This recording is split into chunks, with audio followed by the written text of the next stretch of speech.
नमस्कार मैत्रिणींनो, कालच्या टरबूजाच्या व्हिडिओला जो तुम्ही उदंड प्रतिसाद दिला त्याबद्दल खूप खूप धन्यवाद। बऱ्याच जणींच्या कन्सेप्ट क्लिअर झाल्या। बऱ्याच आयुर्वेदिक डॉक्टरांना असं वाटायचं की टरबूज हे गरम आहे, परंतु जेव्हा शास्त्रात उल्लेख आहे तर पिकलेलं टरबूज हे गरम आहे हे आपण काल पाहिलं। आज टरबूजाचा छोटा भाऊ खरबूज याबद्दल विशेष माहिती घेऊया। नमस्कार, मी डॉक्टर मंगल सुरेश ताठे आपल्या सर्वांचे आमच्या पिसादेवी डॉक्टर ताठे या यूट्यूब चॅनलमध्ये सहर्ष स्वागत करत आहे। खरबूज याला संस्कृतमध्ये दशांगुल, मधुफल, खबूज, खरबूज अशा अनेक नावांनी ओळखलं जातं। म्हणजे याला कस्तुरी देखील म्हणतात। मस्क मेलन असं याचं इंग्लिश नाव आहे। जी हरणाच्या बेंबीमध्ये एक सुगंधी द्रव्य आढळतं त्याला कस्तुरी म्हणतात। आणि मस्क मेलन देखील हे असंच असतं, म्हणजे घरात कुठेही असलं तरी दुरून त्याचा एक सुगंध यायला लागतो। हे असं आपलं बऱ्याच जणांच्या लहानांपासून मोठ्यापर्यंतच्या सगळ्यांच्या आवडीचं खरबूज। खरबूज हे चवीला गोड आणि आंबट, म्हणजे आंबट गोड असतं। आयुर्वेद शास्त्रामध्ये मधुर आम्ल असतं। त्याचं वीर्य शीत आहे, म्हणजे त्याची तासीर किंवा त्याचं सामर्थ्य, त्याची शक्ती ही शीत आहे। शरीरात गेल्यानंतर त्याची ॲक्शन काही अंशी टरबुजासारखीच असते, कलिंगडासारखंच सगळं काही होतं त्याचं, फक्त थोडासा फरक आहे। याला दशांगुल या उद्देशाने म्हणतात की बरोबर त्याचा जो आकार असतो बघा, सगळ्या खरबुजांचा आकार हा जवळपास सेमच असतो आणि बरोबर हा एवढा आपल्या ओंजळीत भरेल एवढा असतो, म्हणून त्याला दशांगुल असे म्हणतात। मधुफल काही काही वेळेस हे अत्यंत गोड असतं, म्हणजे अगदी साखरेच्या चवीसारखंही असतं, म्हणून मग त्याला मधुफल असेही म्हणतात। तर हे असं छान छोटूसं आणि पाहता क्षणी आवडणारं खरबूज। खरबूज जरी त्याचा सुगंध हा चांगला असेल तरी बऱ्याच जणांना या सुगंधाची ॲलर्जी असते। म्हणजे त्यांना दुरून जरी याचा स्मेल आला तरी त्यांना इरिटेट व्हायला लागतं, डोकं दुखायला लागतं। इट्स फॅक्ट, कारण मी असेच पेशंट्स बरेच पाहिलेले आहेत। म्हणजे मला स्वतःला सुद्धा त्याचा वास फारसा सहन होत नाही, म्हणून आवर्जून हे सांगते। माझी एक मैत्रीण तर होती, तिला तर संत्रा आणि मोसंबी, जे मला प्रचंड आवडतं संत्रा आणि मोसंबी, तिला संत्रा आणि मोसंबीचं व्हिटॅमिन सीचं कुठलाच फळ चालायचं नाही। म्हणजे तिला दूर दूर जरी कोणी खात असेल संत्री किंवा मोसंबी तरी सुद्धा तिला इरिटेट व्हायचं, तिचं हेडेक व्हायचं आणि तिला त्रास व्हायचा। तर असं असू शकतं, म्हणून अशा लोकांनी आवर्जून थोडंसं सांभाळून खरबूज खा। सेम नियम टरबुजासारखेच आहेत की दूध आणि फळ एकत्र अजिबात नका खाऊ। जेवल्या खरबूज टरबूज ज्या पद्धतीने मी ते सांगितलेले त्या पद्धतीनेच हे सांगते, आवर्जून त्याच पद्धतीने खा जसे मी टरबुजाबद्दल नियम सांगितलेले आहेत। अतिप्रमाणात नका खाऊ, जेवणानंतर नका खाऊ, दूध आणि फळे एकत्र नका खाऊ। काल एक मुद्दा सांगायचा राहून गेला होता, ते म्हणजे मिठासोबत कुठलेही फळ खाऊ नका।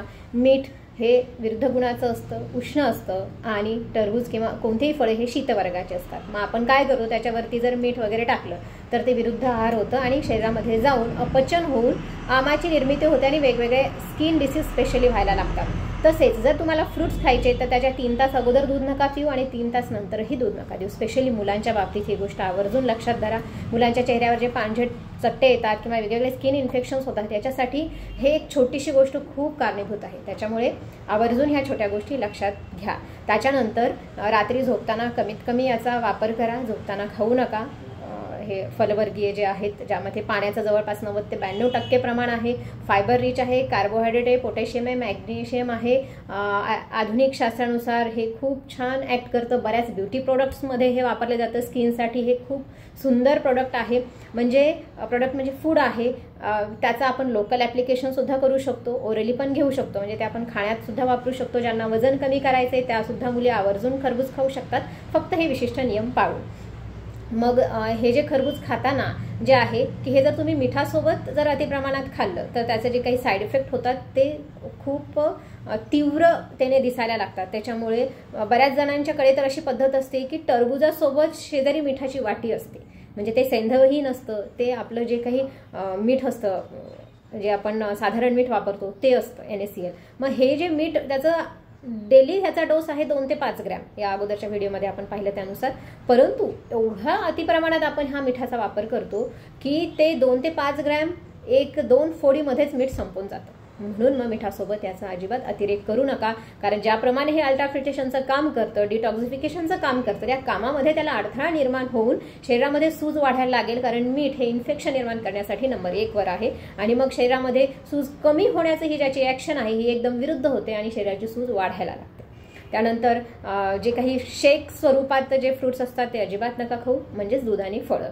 बऱ्याच जणांकडे सॅलड बनवतात, खूप सारे फ्रुट्स एकत्र कट करतात, अगदी द्राक्ष, मग खरबूज, ॲपल, त्याच्या डाळिंब आणि मग वरतून त्याच्यामध्ये दूध किंवा मलाई वगैरे टाकतात. हे सुद्धा अजिबात चुकीचं आहे.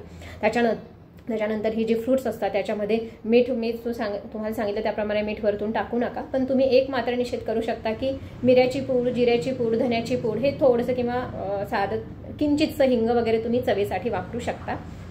अतिप्रमाण टाळा. ही फळं आवर्जून वापरण्याच्या आधी जी आकाशवर्गीय फळं असतात म्हणजे त्याच्या आतमध्ये पोकळी आहे ही धुण्याकरता आपण उन्हाळ्यामध्ये आवर्जून लक्षात घ्या की आपण काय करतो की हे पाण्यामध्ये ठेवतो. पूर्वीच्या काळी बघा माठ असायचे, ज्याला आपण डेरा म्हणतो ते असायचे, रांजण असायचे आणि त्याच्या भोवती ओला कपडा ठेवून किंवा एखाद्या रांजणामध्ये डायरेक्टली आपण ते फ्रुट्स टाकायचो आणि जेव्हा खायचे तेव्हा काढायचो. पण आजकाल काय झालं, ही कट करून फ्रीजमध्ये सुद्धा ठेवल्या जातात आणि मग ती परत रियूज केल्या जातात. असं अजिबात करू नका. फ्रूट कट केल्यानंतर लगेचच्या लगेच ते संपवून टाका. तुम्हाला जेवढं खायचे तेवढंच आणण्याचा प्रयत्न करा, साठवून ठेवू नका. आणि वापरण्याच्या अगोदर स्वच्छ पाण्याने आधी धुवून घ्या आणि अर्धा ते पाऊण तास ते पाण्यामध्ये साठवून ठेवा, पाण्यामध्ये डुबवून ठेवा आणि मग त्याचा वापर करा. म्हणजे त्यातल्या ताजंतवानं राहायला मदत होते आणि शरीराची जी काही पाण्याची कॅपॅसिटी म्हणजे हे स्पेशली हे फळं उन्हाळ्यासाठी का निर्मिती केलेले आहेत निसर्गाची किंवा किती अद्भुत आहे. आपल्याला बघा की आपल्याला या उन्हाचा त्रास होऊ नये म्हणून त्यांनी फळं देखील असे बनवलेले आहेत जे की आंबा हे फळ उन्हाळ्यामध्ये प्रचंड मनाची तृप्ती करून देतं आणि आंबा प्रत्येकाला आवडतो. तसंच अंगूर देखील शरीरासाठी मॅक्झिमम जणांच्या शरीरासाठी हितकर असतं. अंगूर देखील आपण ही धुवूनच वापरतो. पण बरेचदा अंगूर धुवून वापरताना आपण काय करतो, मिठाच्या पाण्यात धुतो. ही कुठलेही जेव्हा फळं तुम्ही मिठाच्या पाण्यात धुता त्याच्यानंतर 2-3 वेळेस त्याला परत वॉश करा. ती डायरेक्टली एकदा मिठाच्या पाण्यात धुवून नंतर खाऊ नका. सेम रिझन, मीठ आणि फळ एकत्र खाऊ नये. त्यानंतर जेव्हा लहान मुलांना तुम्हाला द्यायची सुरुवातीलाच तर आधी ऑब्झर्व करा. कदाचित एखाद्या त्याच्या कंटेंटची ॲलर्जी असू शकते. तुम्हाला जेवढं सहन होते तेवढंच खा. जसं हे थंड आहे त्या पद्धतीची त्याची ॲक्शन होते. सेम टरबुजासारखीच ॲक्शन होते की शरीराच्या बाहेर मूत्रल आहे, शरीराच्या बाहेर लघवी काढण्यास मदत करतं, सोप्या पद्धतीने लघवी काढण्यास मदत करतं, तुम्हाला बळ निर्माण करतं, वात आणि पित्त ह्यांचं शमन करतं. परंतु स्निग्ध, पिच्छिल आणि गुरु शीत असल्या कारणाने हे कफाला वाढवतं. म्हणून मग कफाला वाढवत असल्यामुळे जर तुम्ही ते फ्रीजमध्ये ठेवून खात असाल तर ते दुपटी तिपटीनं कफाला वाढवेल उन्हाळा असला तरी सुद्धा. आणि तुम्हाला आता जरी काही त्रास नाही जाणवला तरी पुढे भविष्यात पावसाळ्यात हिवाळ्यात याचे त्रास वाढू शकतात. त्याच्यानंतर हे कट करून फ्रीजमध्ये जर आपण अजून ठेवलं तर त्याचा जो कफवृद्धीचा गुण आहे तो वाढीस लागेल. हे जसं दिसायला छान असतं, स्किन कलरचं असतं, त्याच पद्धतीने आपली स्किन होण्यास मदत होते. म्हणून अनेक स्किन प्रोडक्ट्समध्ये याचा वापर होतो, जसं मी आधी सांगितलेलं आहे. हे जर अतिप्रमाणात खाल्लं किंवा जर तुम्हाला हे सहन नाही झालं तर ह्याचे पित्त प्रकोपाची लक्षणं दिसायला लागतात. मग याच्यामध्ये का बरं दिसायला लागतं तर याच्यामध्ये थोडंफार क्षाराचं प्रमाण असतं. हे सक्षार आहे असं आयुर्वेद शास्त्रामध्ये याचा उल्लेख आहे. सक्षार म्हणजे काय तर याच्यामध्ये खनिज लवण आहे. मग खनिज लवण असल्या कारणाने याला जर तुम्ही अतिप्रमाणात सेवन केलं तर डिटॉक्सिफिकेशन होण्याच्या ऐवजी शरीरामध्ये ते टॉक्झिन्स तसेच ऋतून राहतात किंवा बसून राहतात. म्हणून मग काय होतं, आपल्याला लघवीला त्रास होतो. म्हणजे मूत्र पृच्छ असं आयुर्वेदशास्त्रामध्ये म्हणतात. अडखळत लघवी येऊ शकते. आणि दुसरं म्हणजे रक्तपित्त होऊ शकतं. म्हणजे नाकातून रक्त येणं किंवा संडासवाटे रक्त येणं, तोंडातून रक्त येणं. मग हे रक्तपित्ताचे डिसीज तुम्हाला होऊ शकतात. म्हणून जरा जपून खायचं आहे. आवर्जून याच्या बिया खूप चांगल्या असतात. ह्याच्या बिया स्त्रियांच्या मासिक पाळीसाठी, स्त्रियांच्या आरोग्यासाठी खूप उत्तम कार्य करतात. स्किनसाठी तर छान असतातच. बऱ्याच फूड प्रोडक्ट्समध्ये ह्या बिया वापरतात. म्हणजे त्याची पावडरसुद्धा आपल्याला मिळते. पल्प काढलेल्या त्याच्यावरचं ठरकलं काढलेल्या बियासुद्धा आपल्याला विकत मिळतात. त्याच्यानंतर ह्या बिया आपण जेव्हा खरबूज येतं त्या खरबुजाच्या आतल्या बिया आतला पल्प तो पूर्ण काढायचा. जो मधला मगजाच्या आतमध्ये जे असतं ते पूर्ण काढायचं. त्या बिया सुकवायच्या, त्या मिक्सरमधून काढायच्या, कडक सुकवून त्या मिक्सरमधून काढल्यानंतर चाळून घ्यायच्या आणि खाली जी पावडर शिल्लक राहते ती तुम्ही भाज्यांमध्ये वापरू शकता, मिठाईमध्ये वापरू शकता. मुलांसाठी वेगवेगळे तुम्ही जे काही खिचडी, भाज्या, काहीही व्हॉटएव्हर तुम्ही जे काही बनवाल, आंबट, गोड, तिखट, खारट सगळ्यामध्ये तुम्ही हे वापरू शकता. कारण असं त्या बारीक खाणं पॉसिबल नसतं. ते तुम्ही डेकोरेशनसाठी वापरू शकता. स्पेशली मुलांसाठी या खूप छान आहेत. बलवर्धक आहेत, शुक्रला आहेत. म्हणजे इन्फर्टिलिटीसाठी सुद्धा या खूप चांगल्या कार्य करतात. आणि स्पेशली मुलींमध्ये ह्या मासिक पाळीसाठी, PCODसाठी ह्या छान ॲक्शन करतात. त्याच्यानंतर जे हे मस्क मेलन आहे, कस्तुरी किंवा खरबूज, हे या विविध पद्धतीने आपण त्याचा फायदा घेऊ शकतो. उन्हाळ्यामध्ये आपल्या शरीराचा रुक्षपणा कमी करून, फायबर असल्यामुळे कॉन्स्टिपेशन दूर करून आपल्या शरीराची ताकद टिकवून ठेवण्यासाठी आपण या खरबुजाचा वापर करू शकतो. आणि उन्हाचा आनंद घ्या. थंड थंड खरबूज खा, पण पाण्यातलं खा. पाण्यात अगोदर ठेवलेलं खा, ना की फ्रीजमध्ये कट करून. तर अजिबात फ्रीजमध्ये ठेवू नका खाऊ. तुमच्या आरोग्यासाठी हे अहितकर आहे. अशाच नवनवीन माहितीसाठी आमचे पिसादेवी डॉक्टर ताठे हे यूट्यूब चॅनल नक्की सबस्क्राईब करा.